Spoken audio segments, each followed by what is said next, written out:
We're going over our chest opener today. So we've got the new Supernova, the unbreakable Supernova that Kelly came out with. This thing's pretty great. Here's what we're going to do. We know that our shoulders tend to come forward quite a bit. A lot of that has to do with sitting. Most of us have desk-based jobs or we're driving around quite a bit.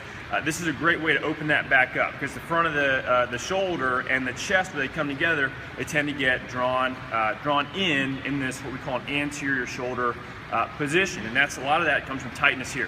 So here's what we're going to do. We're going to take the ball. You can use a softball, you can use something like this, lacrosse ball, baseball, whatever, and we're going to do two different variations. One against the rig, the other one on the ground. So if this is difficult for you, if it's very uncomfortable, I would do this standing up against the rig. If this is not so bad, then I would lay down on the ground. So here's what we're going to do. We're going to take the ball and we're going to find the trough of the shoulder. So where the shoulder and the chest come together, you can feel this like little indentation right here. We want to be just inside from that. This is right where the pec minor and the pec major are. We want to get some pressure through those.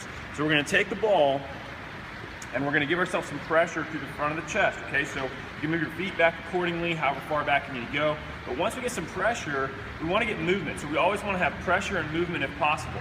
So a couple things we can do are we can get pressure, we can take our arm, we can slowly start raising it overhead, and then we can lower it back down.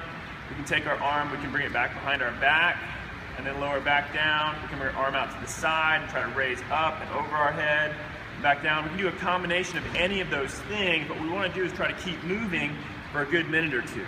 Now on the ground, we're going to do the same thing. The only difference is we're going to lay on top of it. So the pressure is going to be increased by our body weight, or however much more is versus standing and laying on it. So we're going to take the ball, we're going to put it on the ground.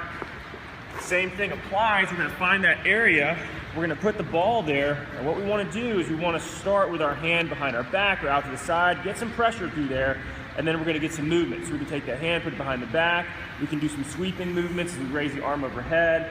We can raise the arm and we can raise overhead this direction. We can play around with hand position, up or down. Whatever you feel like you get the most out of, I want you to get a good minute or two in on both sides, especially if you're thinking about going overhead today. So if you're doing overhead squatting or snatching, one of the things that we see is people's shoulders get rolled in quite a bit as they start to hit the bottom of their overhead squat.